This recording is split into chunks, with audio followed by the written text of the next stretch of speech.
సాక్షిలో తొలినాళ్లలో వీళ్ళు ఎటువంటి పాత్ర పోషించారు?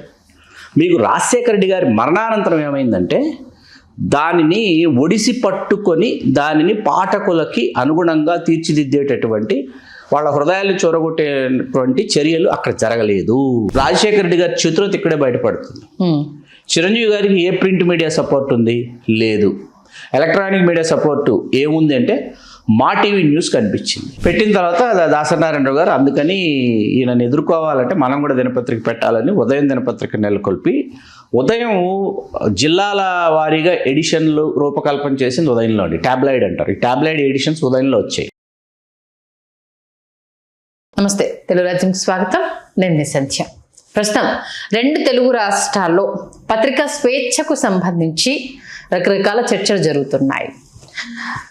పత్రికలు నోరు జారడాలు కావచ్చు, మీడియా విపరీత ధోరణిలో పదాలను పలకడం, అంటే వాళ్లకు నచ్చినట్టుగా అల్లి కథనాలు రాయించడం కావచ్చు. దీనికి సంబంధించి గతంలో మహాన్యూస్ పైన జరిగిన దాడి, ఇప్పుడు ఏబిఎన్ పైన జరుగుతున్న దాడి నేపథ్యంలో గతంలో ఈ పత్రికలు ఎవరెవరికి ఒత్తాసు పలికాయి, ఎవరెవరి పత్రికల బారిన పడి నష్టపోయారు అన్న అంశానికి సంబంధించి అనేక విషయాలు ఇప్పుడు తెర మీదకి వస్తున్నాయి.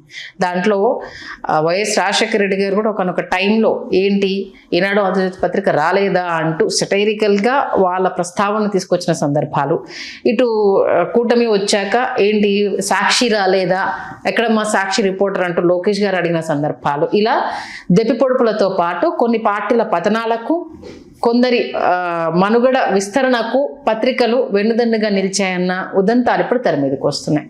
దాని లోతుల్లోకి వెళ్ళే ప్రయత్నం చేద్దాం. చరిత్రకారులు, రాజకీయ విశ్లేషకులు చిల్లగడ్డ శ్రీకాంత్ గారు మనతో ఉన్నారు. ఆయన అడిగి మరిన్ని వివరాలు తెలుసుకుందాం. శ్రీకాంత్ గారు నమస్తే. నమస్కారం సంధ్య గారు. మీ తండ్రి గారు ఒక జర్నలిస్టు, ఆ తర్వాత మీరు ఆ కోవలోనే ప్రయాణం సాగించారు. అంటే ఆయన మనము కాసేపటి క్రితం ఒక సీనియర్ జర్నలిస్ట్ వేణుగోపాలరావు గారిని కూడా మనం పలకరించడం జరిగింది. అంటే మా అప్పుడు ఇంత అంటే బిఫోర్ ఎన్టీఆర్ ఆఫ్టర్ ఎన్టీఆర్ అని మాత్రం చెప్తాను పత్రికా స్వేచ్ఛ గురించి అంటూ చాలా క్లియర్గా కొన్ని అంశాలను రైజ్ చేశారు. మీ నాన్నగారు అప్పుడు చూసిన జర్నలిస్ట్ విలువలు, మీరు స్టార్ట్ చేసినప్పుడు ఇప్పుడు జరుగుతున్న వాటి గురించి ముందుగా మీరు ఏం చెప్తారు? ఇక్కడ మీరు చాలా సమస్యాత్మకమైనటువంటి ప్రశ్నని విశ్లేషణపూర్వకంగా సంధించారు. మా తండ్రి గారు ఆంధ్రపత్రిక కరస్పాండెంట్. ఆంధ్రపత్రికలో జర్నలిస్ట్గా తన ప్రయాణాన్ని మొదలుపెట్టి ఆయన పెద్ద మనుషులు. ఆయనకి ఒక జాతీయ పక్షపత్రిక ఉండేది. 72లో ఆయన ప్రారంభిస్తే 75లో నేను పుట్టాను. అంటే నేను పుట్టే నాటికి, నాకు ఊహ తెలిసే నాటికి మా ప్రింటింగ్ ప్రెస్సు, మా పత్రికా కార్యాలయం, ఆయన ఆంధ్రపత్రిక కరస్పాండెంటు, అట్లాగే ఆయన సోమేశ్వర స్వామి దేవస్థానం అని దానికి chairman, Madanapalle cultural society founder, general secretary. దీంతో ఏంటంటే కవులు, కళాకారులు, రచయితలు ఈ వాతావరణం మధ్య పెరగడం అనేది ఒక బలమైనటువంటి పునాది. విలువలకి చాలా ప్రాధాన్యత ఇచ్చేవారు. అట్లాగే నైతిక విలువలకి కట్టుబడి ఉండేవాళ్ళు. అలాగే కులాలు, వర్గాలు, మతాలు, ప్రాంతాలు వీటికి చాలా అతీతంగా దానిని చాలా పవిత్రమైనటువంటి ఒక యజ్ఞంలా భావించేవాళ్ళు. మీకు చాలా అతిపెద్ద రెవెన్యూ డివిజన్ అండి మదనపల్లి అంటే. ఆ అతిపెద్ద రెవెన్యూ డివిజన్ మదనపల్లిలో 5-6 మించి పాత్రికేయులు ఉండేవాళ్ళు కాదు, ఇంగ్లీష్ డైలీస్తో కలిపి. ఆంధ్రపత్రిక, ఆంధ్రప్రభ, ఆ తర్వాత వచ్చిన ఈనాడు, ఆంధ్రజ్యోతి, ఆ తర్వాత మీకు ఉదయం వచ్చింది 84లో. ఉదయం కాకుండా విశాలాంధ్ర, ప్రజాశక్తి అవి వస్తుండేవి. వాటికి ఉండేవారు రాజన్న గారిని, ఆయన ఉండేవారు. మల్లిశెట్టి రాజన్న గారు. పురాణం త్యాగమూర్తి శర్మ అని ఆయన ఆంధ్రప్రభకు ఉండేవారు. బాగా పేర్లు కూడా గుర్తున్నాయి నాకు. మా నాన్నగారేమో ఆంధ్రపత్రిక. ఇట్లా మీకు చాలా సుహృద్భావపూర్వమైనటువంటి వాతావరణం, వీళ్ళ మధ్య చాలా స్నేహపూర్వకమైనటువంటి వాతావరణం. ఇలా సాగినటువంటి ప్రయాణం ఏంటంటే మేము ఊహ తెలిసే నాటికి తెలుగుదేశం పార్టీ ఆవిర్భావాన్ని ఈనాడు రామోజీరావు గారు భుజాలకు ఎత్తుకొని వేగవంతంగా వార్తలను అందించాలనేటటువంటి ఆయన తపన కావచ్చు. అట్లాగే పాఠకులకి అంటే ప్రజలకి ఆసక్తి ఏ అంశం మీద ఉంది అని తెలుసుకుని దానిని రోజుల తరబడి, వారాల తరబడి కొనసాగించడం అనేటటువంటి ఫాలో అప్ జర్నలిజం అంటారు. దానిని ఈనాడు చాలా అద్భుతంగా దాన్ని ప్రవేశపెట్టగలిగి విజయం సాధించింది. అది వాళ్ళకు రామారావు గారి రాజకీయ ప్రయాణం ఏదైతే ఉందో ఆ సంవత్సర కాలం రామారావు గారు ముఖ్యమంత్రిగా ప్రమాణ స్వీకారం చేసేంత వరకు కూడా ఒక అద్వితీయమైనటువంటి ప్రయాణం ఈనాడు చేసింది. చేసి వాళ్ళు ఏబికే ప్రసాద్ గారు అప్పుడు చీఫ్ ఎడిటర్ ఈనాడు, రామోజీరావు గారు చైర్మన్ అండ్ మేనేజింగ్ డైరెక్టర్ అయినప్పటికీ ఏబికే ప్రసాద్ గారు చీఫ్ ఎడిటర్, వాసుదేవరావు గారు, అట్లాగే గారు శ్రీరామ్మూర్తి గారు, రాంభట్ల కృష్ణమూర్తి గారు, వీళ్ళందరూ కూడా ఉన్నారు. అలాగే మన తాడి ప్రకాష్ గారు, మన తెలుగు రాజ్యానికి కూడా బోల్డ్ అన్ని విశ్లేషణలు అందించిన తాడి ప్రకాష్ గారు, వీళ్ళందరూ కూడా ఈనాడు తొలినాళ్లలో ఇంకా చాలామంది మహామహనీయులు ఉన్నారు. వాళ్ళ పేర్లు చెప్పలేనందుకు క్షంతవ్యుడిని, గుర్తొచ్చినటువంటి వాళ్ళ పేర్లు చెప్తున్నాను. వీళ్ళందరూ తొలినాళ్లలో ఈనాడుని వీళ్ళు ఈనాడు పల్లకి మోసినటువంటి బోయిలు అనమాట.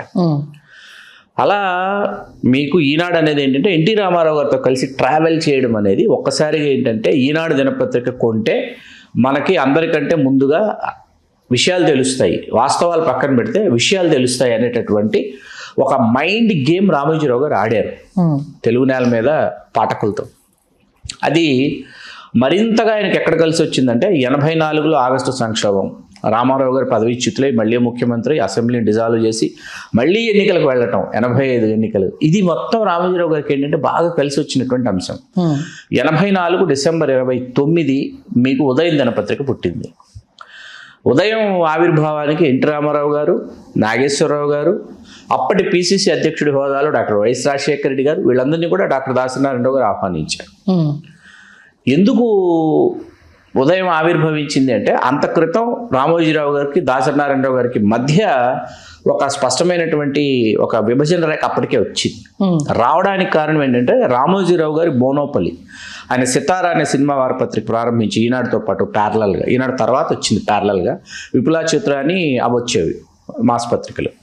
ఆయన ప్రారంభించి ఏం చేశారంటే సితారా అనేది మోనోపలి. ఆ మోనోపలిని దాసనారాయణరావు గారు ఏం చేశారంటే ప్రశ్నించారు. ఇప్పుడు పత్రికాముఖంగా పత్రికా రచయితలు వచ్చినప్పుడు ప్రశ్నించడం జరుగుతుందన్నమాట. ఈనాడు వాళ్ళు ఏం చేసేవాళ్ళు అంటే, ఈనాడు ఆర్ సితారా వాళ్ళు ఏం చేసేవాళ్ళు అంటే, మిగతా వాళ్ళకు మీరు ఏ స్టిల్స్ ఇచ్చినా ఇవ్వకపోయినా ప్రారంభోత్సవం స్టిల్స్, మాకు ఒక సపరేట్ స్టిల్ వాళ్ళకి ఇవ్వనటువంటి ఒక స్టిల్ మాకు కావాల్సిందే. ఇది ఇప్పటికీ చాలా మందికి తెలుసు. ఇట్లాంటి కొన్ని టర్మ్స్ అండ్ కండిషన్స్ డిక్టేట్ చేశాడు. ఇది నేను ఒకటే చెప్పాను, ఇలా చాలా ఉంటాయి టర్మ్స్ అండ్ కండిషన్స్. వీటిని దాసనారాయణ గారు ఏంటంటే అందరితో పాటు మీరు మిగతా వాళ్ళకి ఎటువంటి ప్రాధాన్యత ఇస్తాం, మీకు ఎటువంటి ప్రాధాన్యత ఇస్తాం అని చెప్పేసి ఆయన కొంత జరిగిన తర్వాత రామోజీరావు గారు ఈనాడు మన దాసనారాయణరావు గారి ప్రాధాన్యతను తగ్గించేటటువంటి ఒక ప్రక్రియ చేపట్టారు. అప్పుడే తర్వాత జరిగినటువంటి వార్ చాలా పెద్దది, అప్పుడే చేపట్టిన తర్వాత ఏమైందంటే రామోజీరావు గారి యొక్క ఆ మోనోపలి ఏదైతే ఉందో దాసనారాయణరావు గారు బాగా అర్థమయ్యి రామోజీరావు గారిని పోలి ఉండేటటువంటి ఒక పాత్రని బొబ్బిలిపులి సినిమాలో భానోజీ అనే పేరుతో పెట్టారు. రావుగోపాలరావు గారు యాక్ట్ చేశారు ఆ పాత్ర. పత్రిక సేమ్ రామోజీరావు గారి గెటప్, రామోజీరావు గారి సఫారీ, రామోజీరావు గారి కళ్ళద్దాలు పెట్టి భానోజీ అని రావుగోపాలరావు గారి క్యారెక్టర్ పెట్టి ఆయన మీకు చేశారు.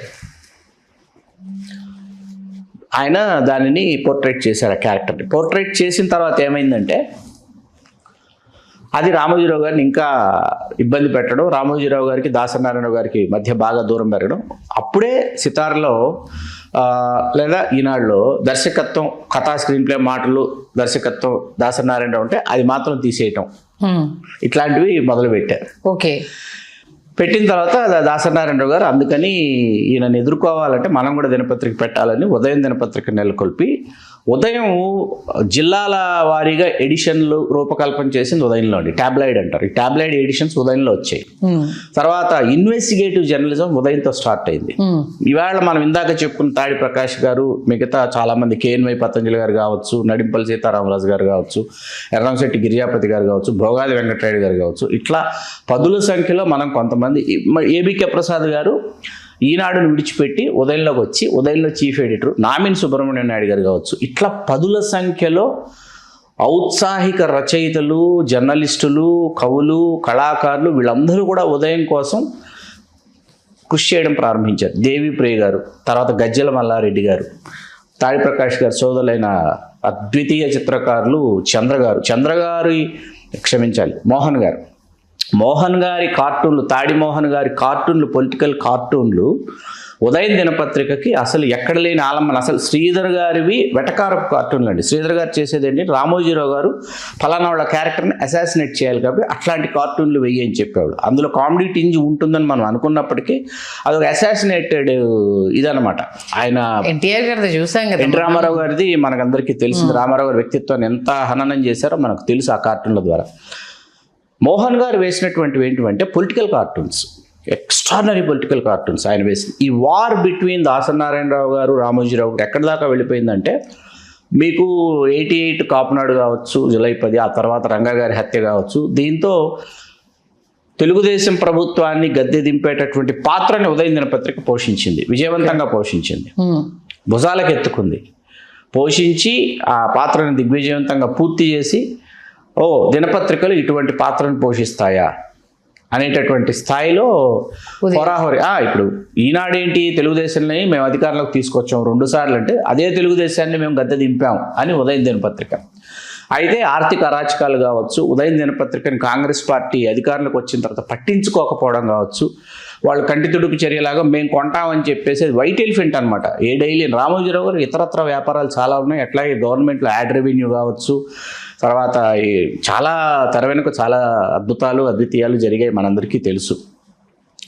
ఇక్కడేంటంటే కాంగ్రెస్ పార్టీ ఉదయం దినపత్రికను భుజాలకు ఎత్తుకోకపోగా కంటితుడుపు చర్యలాగా మాగుంట సుబ్బరామరెడ్డి గారు ఉదయం దినపత్రికను కొనుక్కున్నారు. దాసనారాయణరావు గారు అమ్మేసి ఆయన విముక్తుడయ్యారు. విముక్తుడైన తర్వాత మావోయిస్టుల చేతుల్లో మాగుంట సుబ్బరామరెడ్డి గారు ఆయన హతుడవటం జరిగింది. ఇదంతా ఒక పూర్వరంగం, ఇదంతా ఒక చరిత్ర.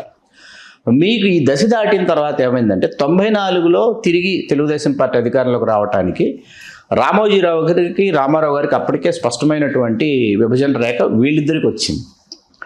వచ్చి అది ఎంత దూరం వెళ్ళిపోయిందంటే, రామారావు గారు అధికారంలోకి రాకూడదు, వస్తే గిస్తే కొన్ని స్థానాలు వస్తే ఆ స్థానాలను అప్పుడే మంత్రాంగం చేశారు. ఆ స్థానాలు కాంగ్రెస్ కొన్ని స్థానాలు వస్తాయి, ఈ స్థానాలు ఇవన్నీ తీసుకుని చంద్రబాబు నాయుడు గారు ముఖ్యమంత్రి చేయాలని ఒక ఆలోచన అప్పటికే ఉంది, ముందే ఉంది.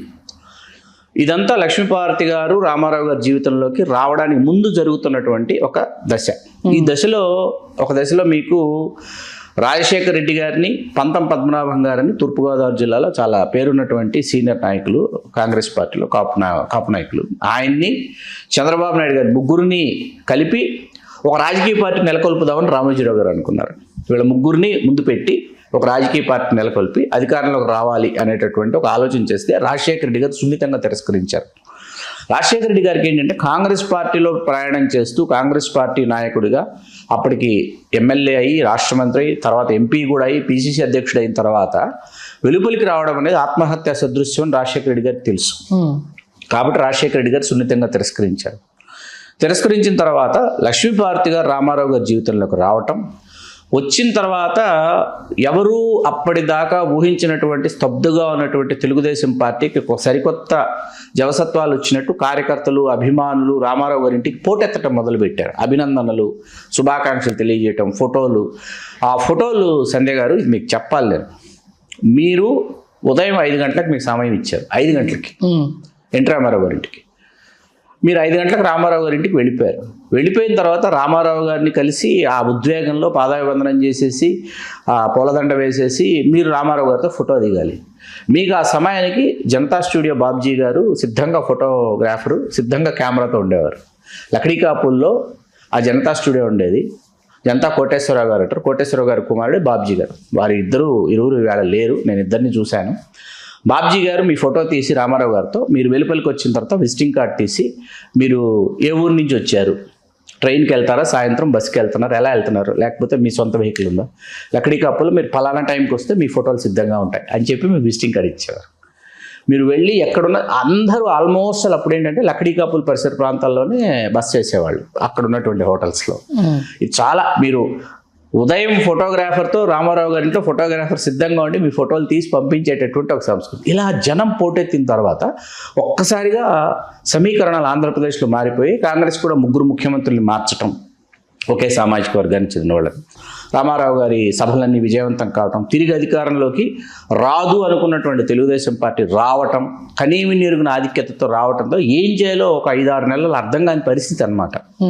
మీకు ఈలోపు రామారావు గారు, లక్ష్మీపార్వతి గారు ప్రజల్లోకి వెళ్ళటం, సభలకు వెళ్ళటం, రవీంద్ర భారతికి వెళ్ళటం ఇవన్నీ జరుగుతుండగా తెర వెనుక స్పష్టమైనటువంటి ఒక నిర్ణయం తీసుకున్నారు. లక్ష్మీపార్వతి గారిని అసలు ఆవిడ అయిపోతారు, ఇంకా టెక్కలి స్థానం ఆవిడకి విడిచిపెట్టేస్తారు అనేటటువంటి ఒక సిద్ధాంతాన్ని లేవదీసి పదవిచ్యుతుడిని చేసి రామారావు గారిని శాసనసభ్యులందరినీ తన వైపు తిప్పుకుని, ఇక్కడ శాసనసభ్యుల్ని చంద్రబాబు నాయుడు గారు తన వైపు తిప్పుకోవడం అంటే అప్పుడు నాదెండ్ల భాస్కరరావు గారు చేసింది కూడా అదే. కాకపోతే ఆయన బల నిరూపణ సమయానికి అంతమంది లేరు.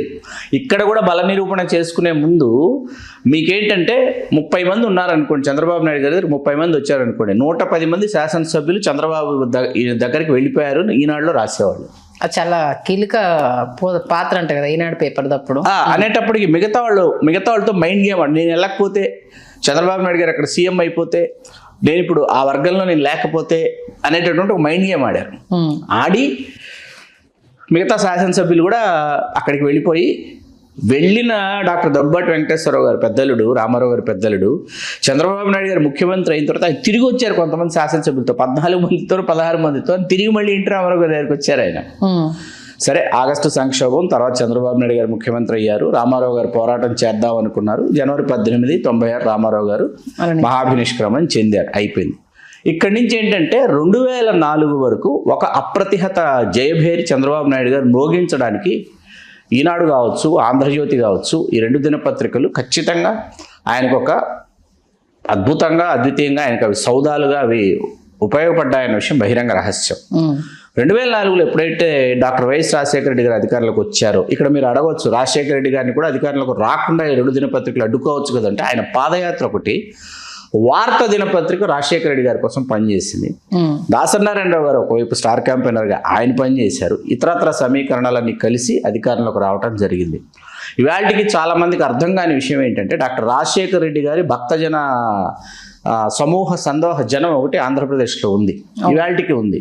వీళ్ళకేంటంటే రాజశేఖర రెడ్డి గారి వల్లే, రాజశేఖర రెడ్డి గారి పాదయాత్ర వల్లే రాజశేఖర రెడ్డి గారే కాంగ్రెస్ పార్టీని 2004లోను 2009లో అధికారంలోకి తీసుకుని వచ్చారని అనుకునేటటువంటి వాళ్ళు ఆ బ్రహ్మాజనిత తేజోవలంలో వాళ్ళు ఉంటారు. అవును. కాకపోతే ఏంటంటే మరి వాళ్ళే తర్వాత 2014లో జగన్మోహన్ రెడ్డి గారు అప్పుడే రావాలిగా, రాలేదు. 2024లో చావు తప్పి కన్నులొట్టబోయినట్టు వైకాపా చతికిలబడింది. అద్భుతాలు సృష్టించాలి కదా, ఎందుకు సృష్టించలేకపోయింది అనేది ఒకసారి వాళ్ళు ఆత్మపరిశీలన చేసుకోవాలి. ఇప్పుడు ఇక్కడ మనం రాజశేఖర రెడ్డి గారి దగ్గరికి వస్తే, ఏ వార్త దినపత్రిక ద్వారా రాజశేఖర రెడ్డికి వినియోగపడ్డాడో గిరీష్ సంఘి గారికి వెంటనే రాజశేఖర రెడ్డి గారు రాజ్యసభకి ఆయన నామినేట్ చేయడం జరిగింది. ఇది గుర్తుపెట్టుకోవాలి. తర్వాతకు వచ్చేటప్పటికి మీకు అధికారంలో ఉండగా రాజశేఖర రెడ్డి గారికి అర్థమైపోయింది, ఒక ఛానల్లో ఒక పేపరు లేకపోతే మనం ముందుకు వెళ్ళలేమని అర్థమైపోయి జగన్మోహన్ రెడ్డి గారిని బెంగళూరు నుంచి తీసుకొచ్చి 2009లో ప్రారంభించారు. ఇంకా ముందే చాలా ముందే అండి ప్రారంభించిన తర్వాత ఏమైందంటే, చిరంజీవి గారి లోపు ఆయన పార్టీ నెలకొల్పుతున్నారు, ప్రజారాజ్యం పార్టీ. ఇక్కడ రాజశేఖర రెడ్డి గారి చతురత ఇక్కడే బయటపడుతుంది. చిరంజీవి గారికి ఏ ప్రింట్ మీడియా సపోర్ట్ ఉంది? లేదు. ఎలక్ట్రానిక్ మీడియా సపోర్ట్ ఏముంది అంటే మా టీవీ న్యూస్ కనిపించింది. మా టీవీలో ఎవరెవరు వాటాలు ఏ స్థాయిలో ఉన్నాయి ఏంటి ఒకసారి వెంటనే తెలిసిపోతుంది కదా. రాజశేఖర రెడ్డి గారు నిమ్మగడ్డ ప్రసాద్ గారిని, నాగార్జున గారిని పిలిచి, మీరు మా టీవీ మీరు ఏవైనా నడుపుకోండి, మా టీవీ సినిమాలు, మా టీవీ ఇంకోటి అన్ని మా టీవీ ఎంటర్టైన్మెంట్ అన్ని నడుపుకోండి, మా టీవీ న్యూస్ మాత్రం ఉండకూడదు అని రాజశేఖర రెడ్డి గారు స్పష్టం చేసిన తర్వాత, ఆలోచించకుండా అనాలోచితంగా సంతకాలు మిగతా వాళ్ళు కూడా పెట్టారు. మిగతా షేర్ హోల్డర్స్ ఎవరన్నది బహిరంగ రహస్యం. అమాయకంగా పెట్టారు. ఒక షేర్ హోల్డర్ అయితే చాలా అమాయకంగా, అవునేమో ఇప్పుడు ఇది వైట్ ఎలిఫెంట్ ఏమో, మా టీవీ న్యూస్ తొలగించాలేమో, ఇది ఏంటి విధానపరమైనటువంటి నిర్ణయం ఏమో, డైరెక్టర్స్ అందరూ కలిసి కూర్చుని తీసుకునేటటువంటి నిర్ణయం ఏమో అని ఒకరు చాలా అమాయకంగా సంతకం పెట్టారు. ఆ ఒకరెవరో వీక్షకులు ఊహలకు వదిలేస్తున్నారు. చాలా అమాయకంగా సంతకం పెట్టారు. చెప్పేస్తే అయిపోతుంది కదా. చిరంజీవి గారే, ఇంకెవరు? అదే అంటున్నా, చిరంజీవి గారే. అంటే బిఫోర్ నాగార్జున గారు, నిమ్మగడ్డ ప్రసాద్ గారు ఆ ప్రజారాజ్యం నెలకొల్పారు. ప్రజారాజ్యం ఆగస్టు 26, 2008 ఆవిర్భవించిన తర్వాత నెల్లాళ్లలో, కేవలం నెల రోజుల్లో రాజశేఖర రెడ్డి గారు పిలిచి, ఇవాళ రాజశేఖర రెడ్డి గారు లేరు కానీ నాగార్జున గారు ఉన్నారు, అరవింద్ గారు ఉన్నారు, నిమ్మగడ్డ ప్రసాద్ గారు ఉన్నారు, చిరంజీవి గారు కూడా ఉన్నారు, అడగొచ్చు. నాగార్జున గారు, నిమ్మగడ్డ ప్రసాద్ గారు, అరవింద్ గారు అనాలోచితంగా సంతకాలు పెట్టి, చిరంజీవి గారు అమాయకంగా సంతకం పెట్టారు. బోర్డు మీటింగు, మా టీవీ న్యూస్ మనకి ఎక్స్పెండిచర్ చాలా ఎక్కువ అవుతుంది, మనం ఎఫర్ట్ చేయలేం కాబట్టి మా టీవీ న్యూస్ వద్దనుకుంటున్నాము అని అంటే అసలు చాలా అమాయకంగా చిరంజీవి గారు సంతకం పెట్టారు. దాని పర్యవసానం ఎంత దారుణంగా ఉంటుంది అన్నది తర్వాత మనకు ఫలితాలు వచ్చిన తర్వాత అర్థం. మీ గొంతు ఎవరు వినిపిస్తారండి? ఇప్పుడు ఈనాడు దినపత్రిక నేను తీసుకుంటే, ఆంధ్రజ్యోతి దినపత్రిక నేను తీసుకుంటే, ఇప్పుడు నేను ఇంకో కీలకమైన ఇంకో విషయం చెప్తాను మీకు, ఇది ముగించి తీసుకుంటే, మీకు చిరంజీవి గారు పోటెత్తినటువంటి లక్షలాది మంది జనంతో ప్రజా అంకిత యాత్ర చేస్తుంటే మెయిన్ ఎడిషన్లో లోపల ఎక్కడో ఒక పారాగ్రాఫ్ న్యూస్ అండి, వెరీ స్మాల్ పారాగ్రాఫ్ న్యూస్, ఏదో ఊరికే చిరంజీవి గారు ఎక్కడున్నారు ఈ ఫోటోలో మేము వెతుక్కునేటటువంటి ఒక చిరంజీవి గారి ఫోటోగ్రాఫ్. జూనియర్ ఎన్టీఆర్ కూడా ప్రచారం చేస్తే మీకు హెడ్లైన్స్, పతాక శీర్షికలు ఏంటది, బుడ్డోడు అదరగొట్టాడు అని ఒకటి పెట్టారనమాట. ఇట్లాంటివన్నీ పెట్టి ఎక్కడ ఏ ఒక్క నియోజకవర్గంలో యంగ్ టైగర్ నందమూరి తారక రామారావు గారు అలియాస్ తారక్ ఆయన పర్యటించిన ఏ నియోజకవర్గంలో తెలుగుదేశం పార్టీ గెలవాల. ఇప్పుడు కొంచెం ముందుకెళ్తే చిరంజీవి గారు ఈరోజు పార్టీ పెడతారు, రేపు పార్టీ పెడతారు, ఎల్లుండి రాజకీయాల్లోకి వస్తారు, ఈరోజు వచ్చేస్తున్నారంట, మాకు ఇప్పుడే అందిన వార్త అని చెప్పి మీకు దినపత్రికలు వార్తా కథనాలు వండి వార్చేవి. ఎందుకు వండి వార్చేవంటే సర్క్యులేషన్ పెంచుకోవడం కోసం, టీఆర్పీ రేటింగ్లు పెంచుకోవడం కోసం టీవీ ఛానల్స్. ఎందుకంటే ఒక అమాయకపు సమూహం, ఒక జాతి ఉంది, ఈ జాతి జనులు ఎంత అమాయకమైనటువంటి సమూహం అంటే, వీళ్ళు వైరల్ చేసుకోవడానికి, వీళ్ళు పత్రికలు కొంచెం చదువుకోవడానికి, వీళ్ళు టీవీల ముందు కూర్చొని ఏంటి ఒక దినపత్రిక అయితే వచ్చేస్తున్నాడు అహో అని పెట్టిందనమాట పతాక శీర్షిక. పేపర్లు దొరకవు మీకు, బ్లాక్లో కూడా దొరకవు మీకు డైలీ పేపర్. ఇదంతా ఒక దశ. ఈ దశ దాటి రాజశేఖర రెడ్డి గారు ఈ సాక్షి పెట్టుకొని తనను తాను అగైన్ ఎలివేట్ చేసుకుని ఏముండాలి, మన గురించి ఏం మాట్లాడాలి, ఏం చెప్పాలి, మన ఫోటో డిజైనర్ డైలీ అండి సాక్షి.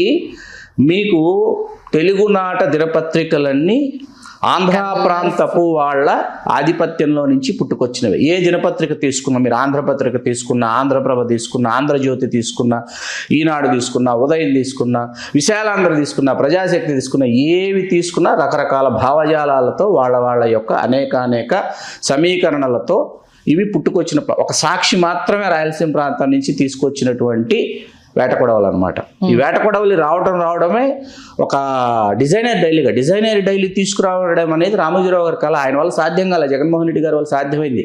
ఒక కె శ్రీరామచంద్రమూర్తి గారు, ఒక కేఎన్వై పతంజలి గారు, ఒక దేవులపల్లి అమర గారు, ఎలాంటి వాళ్ళు మీకు, తర్వాత కె శ్రీనివాస్ గారు, ఎలాంటి వాళ్ళు మీకు అక్కడ సాక్షిలో తొలినాళ్లలో వీళ్ళు ఎటువంటి పాత్ర పోషించారు. మీకు రాజశేఖర రెడ్డి గారి మరణానంతరం ఏమైందంటే దానిని ఒడిసి పట్టుకొని దానిని పాఠకులకి అనుగుణంగా తీర్చిదిద్దేటటువంటి వాళ్ళ హృదయాలు చొరగొట్టేటువంటి చర్యలు అక్కడ జరగలేదు. ఎందుకు అంటే మొన్న 2024లో మీరు ఓటమి పాలయ్యారు. మిగతా ఎన్నికల గురించి వివరాలు ఉన్నాయి తప్ప ఆంధ్రప్రదేశ్ ఎన్నికల గురించి తెలుగు నేల మీద తెలుగు రాష్ట్రాల్లో వచ్చేటటువంటి దినపత్రికలో కూటమి సాధించిన విజయం గురించి మీరు వార్తను మీరు కవర్ చేయరు. ఫోటోగ్రాఫ్స్ లేవు, ఏఎంఎల్ఎస్ ఫోటోగ్రాఫ్స్ లేవు, మెజార్టీస్ గురించి డిస్కషన్ లేదు, మేము ఓడిపోయామని మీరు ఒప్పుకోలు లేదు. మీకు అర్థమవుతుంది కదా.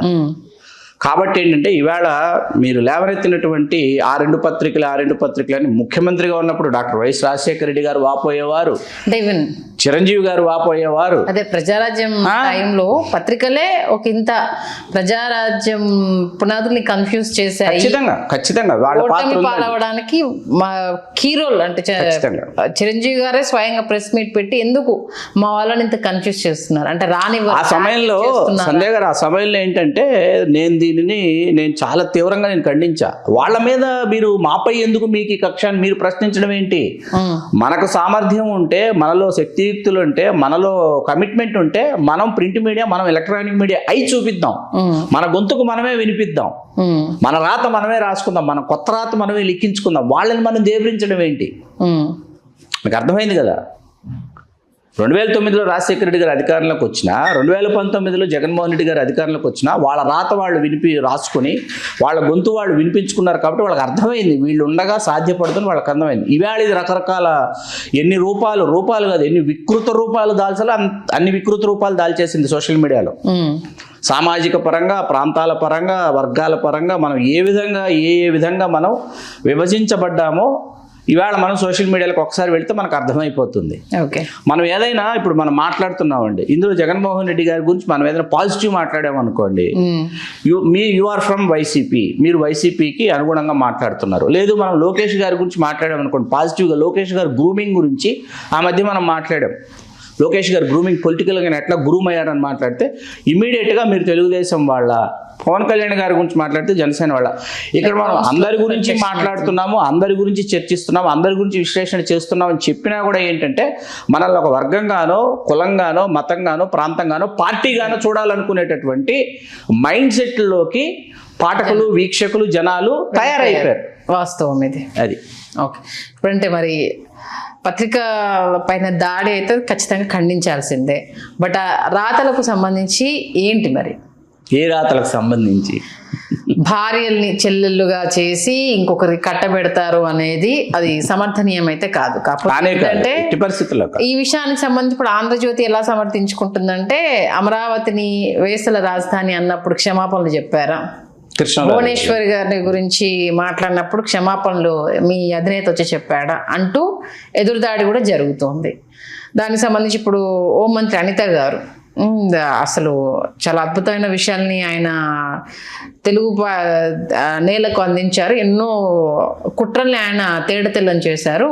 అలాంటి పత్రిక మీద ఇలా దాడి చేయడం కరెక్ట్ కాదు, ఆయన ఏం రాశారని ఇంతలా ఇది చేస్తున్నారు అంటూ ఆవిడ చేసిన ఒక మాట ఇప్పుడు సాక్షాత్తు హోంమంత్రి గారు ఆ మాట అన్న తర్వాత మనం ఏం మాట్లాడినా కూడా దానివల్ల హాస్యాస్పదంగా చిత్రీకరిస్తారు సంజయ్ గారు. ఎందుకంటే మీరు ఎదురుగుండా ఒక వ్యక్తిని మీరు కూర్చోబెట్టుకొని, మీరు దానికి ఒక కార్యక్రమానికి ఒక పేరు పెట్టుకొని, మీరు ఆ ఎదుటి వ్యక్తి యొక్క వ్యక్తిత్వాన్ని మీరు రకరకాలుగా మీరు చిత్రీకరిస్తూ, మీకు తోచినటువంటి బయట మీకు అందినటువంటి సగం సమాచారంతో ఎదుటి వ్యక్తుల యొక్క మనోభావాలతో మీరు ఆటలాడుకునేటటువంటి స్వేచ్ఛ కానీ, హక్కు కానీ మీకు ఎవరిచ్చారు? అంటే మీరు ఒక పత్రికా అధిపతి, ఒక పత్రికకి వ్యవస్థాపకుడు లేకపోతే సంపాదకుడు అయిపోయినంత మాత్రాన ఎదుటి వ్యక్తికి ఒక వ్యక్తిత్వం ఉంటుంది, ఆ వ్యక్తికి ఒక స్థాయి ఉంటుంది. వారిని మీరు ఎదురుగుండా కూర్చోబెట్టుకుని మీ ఇష్టానుసారం మీరు మాట్లాడేటటువంటి హక్కు ముందుగా మీకు ఎవరిచ్చారు? ఇది ప్రింట్ మీడియాలో ఉండే వాళ్ళకి వర్తిస్తుంది, ఎలక్ట్రానిక్ మీడియాలో ఉండే వాళ్ళకి వర్తిస్తుంది. ప్రింట్ అండ్ ఎలక్ట్రానిక్ మీడియాలో ఉండి ఈవేళ ప్రశ్నిస్తున్న వాళ్ళందరికీ కూడా వ్యక్తిగత జీవితాలు ఉన్నాయి, వాళ్ళకు కూడా వర్తిస్తుంది. వాళ్ళకు కూడా ఒక వ్యక్తిగత జీవితం ఉంది. మీ వ్యక్తిగత జీవితాల్లో మీరు ఏ విధంగా ప్రవర్తిస్తున్నారో మీరు ఆత్మపరిశీలన చేసుకోవాలి. మీరు చేసుకోకపోగా మీకొక నీతి, ఇతరులకు ఒక నీతి, మీకొక నీతి, ఇతరులకు ఒక నీతి. ఇది ఎంత పతాక స్థాయికి వెళ్ళిపోయిందంటే ఇక్కడ కొన్ని మనం మర్యాద కోసం మనం కొన్ని చాలా విషయాలు మనం ప్రస్తావించడంలా. ఇప్పటికీ నాకు ప్రస్తావించడం ఇష్టం ఉండదు. చిరంజీవి గారి ఇంట్లో ఒక సంఘటన జరిగింది 2007 సంవత్సరం. జరగకూడనటువంటి ఒక సంఘటన జరిగింది. మధ్యాహ్నం 2 గంటల నుంచి సాయంత్రం 6 గంటల వరకు లైవ్లు పెట్టి పైశాచిక ఆనందాన్ని, పాశవిక ఆనందాన్ని పొందినటువంటి మీరు మీ సామాజిక వర్గంలో ఒక సినిమా హీరో వివాహం జరగాలి, సినిమా హీరోకి వివాహం రాత్రి జరగాలి, రాత్రి వివాహం జరగడానికి ముందు ఆ యువతి యొక్క వ్యక్తిగత జీవితం గురించి తెలిసి సదరు సినిమా హీరో గారు వెనక్కి తగ్గిన తర్వాత అమ్మాయి సూసైడ్ చేసుకుంది. అమ్మాయి కాదు, అమ్మాయి తండ్రి గుండె ఆగిపోయింది. అమ్మాయి తండ్రి కళ్యాణ మండపంలోనే ఆయన అసలు బాయడం జరిగింది. ఈ వార్త ఎక్కడా రాలేదండి. ఈ వార్త ఎక్కడ, ఏ విధంగా కూడా ఈ వార్త ఎక్కడ రాలేదు. అంటే ఒక సామాజిక వర్గానికో లేకపోతే మరొకరికో ఇంకొకరికో మీకు సంబంధం లేని మీ సామాజిక వర్గం కాని వాళ్ళ వ్యక్తిత్వాల్ని హననం చేసేటటువంటి హక్కు మీకు ఎవరిచ్చారు? అట్లాగే మీ వ్యక్తిగత జీవితం బయలుపడినప్పుడు, మీ వ్యక్తిగత జీవితంలోని డొల్ల మొత్తం అందరికీ తెలిసిపోయినప్పుడు ఇతరులు మిమ్మల్ని ప్రశ్నిస్తుంటే మాత్రం మేము పతివ్రతలం, మేము చాలా మంచివాళ్ళం, మేము ఆకాశం నుంచి ఊడిపడ్డాము, మమ్మల్ని ఎవరూ ఏమనకూడదు, మేము మాట్లాడిందే భాష, మేము తిన్నదే తిండి, మేము చేసిందే పెళ్ళి, తీసిందే సినిమా అంటే ఏ విధంగా ఇది న్యాయం? సంధ్య గారు మీరు చెప్పండి. అంతే కదా. కాబట్టి అది ఏదైనా సరే హద్దులు మీరినప్పుడు ప్రమాదమే. ఖచ్చితంగా మిమ్మల్ని కూడా ప్రశ్నించేటటువంటి ఒక సరికొత్త తరం బయలుదేరిందని మీరు గుర్తుపెట్టుకోవాలి. మిమ్మల్ని కూడా విడిచిపెట్టరు. అంటే ప్రతి ఒక్క రాజకీయ నాయకుడు ఎక్కడో ఏదో సందర్భంలో సెలబ్రిటీలు కావచ్చు, ఎదగాలనుకున్న వాళ్ళు కావచ్చు, ఈ మీడియా ఛానళ్ళ ద్వారా ఎక్కడో దగ్గర తమ అస్తిత్వాన్ని కోల్పోయిన సందర్భాలు చాలా ఉన్నాయి. మంచి విశ్లేషణ అందించారు. ధన్యవాదాలు శ్రీకాంత్ గారు. ధన్యవాదాలు సంధ్య గారు. హలో, తెలుగు రాజ్యం ఛానల్ చూస్తున్నారా? సామాజిక, రాజకీయ, జీవన చిత్రణే తెలుగు రాజ్యం. అతిశయోక్తులు, అసత్యాలు ఉండవు. రాజకీయ కోణం కాదు, ప్రజా కోణమే కొలబద్ద. తెలుగు రాజ్యం వీక్షణ మీ ఉత్తమ అభిరుచికి నిదర్శనం.